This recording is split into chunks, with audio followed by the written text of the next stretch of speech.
Congressman Collins will continue on the ballot, and we will, it's very important that the seat stay in Republican hands. Can you explain for my listeners about Eric Bohan and what's going on with his seat as a Democrat but running? I'd be happy to talk about that a little bit after we finish the New York 27 discussion. Now, with his decision to stay on the ballot line, do you think that this will affect other statewide races like Molinaro or Wofford?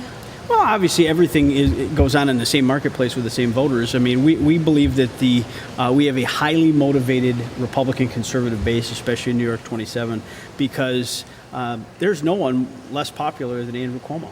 And we believe we're going to have the million voter march to get out to the polls to defeat Andrew Cuomo, because his policies have failed, in Western New York.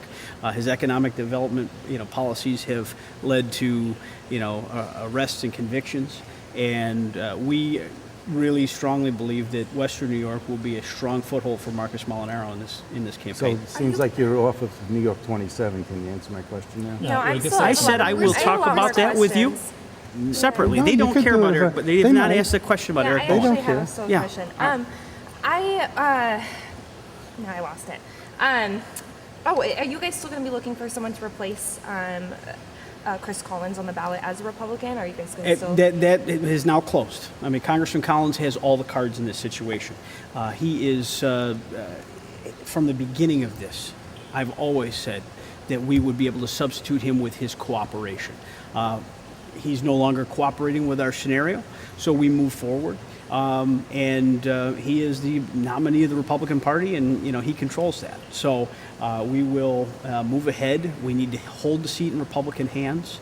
It's very important that seat be represented by a Republican, and we're going to go and do what we do, which is get out the vote. If things move forward and he does get convicted or something, would you guys have a replacement ready to go as a backup in a special election? Or there's a lot of speculation in that question. He's due his day in court and has the ability to go, prove his innocence. But that would be a next year scenario.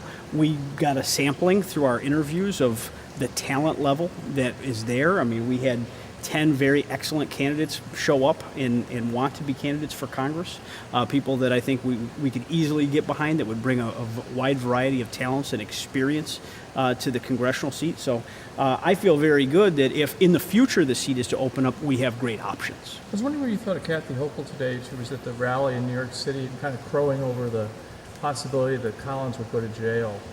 I hadn't heard that. I mean, I've been in this meeting all day today, so I think there's a lot of history between the Lieutenant Governor and Mr. Collins. Now, regarding, I know you mentioned Governor Cuomo and how he's, not that popular, and as you said, in the state of New York, but the congressman was indicted on charges of insider trading and lying to the FBI. That's also very similar to some corruption charges on the back of Governor Cuomo. So how do you distinguish between the two candidates? How do you appeal to the Republican voters? This certainly clouds things. I mean, there's no doubt.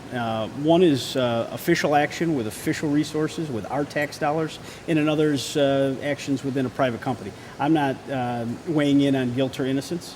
I know that many people feel strongly about Governor Cuomo in the corruption trials within his administration because they feel that as taxpayers, they've been betrayed and their money has been squandered. Now, Okay, Thank you so thank much, you. Nick.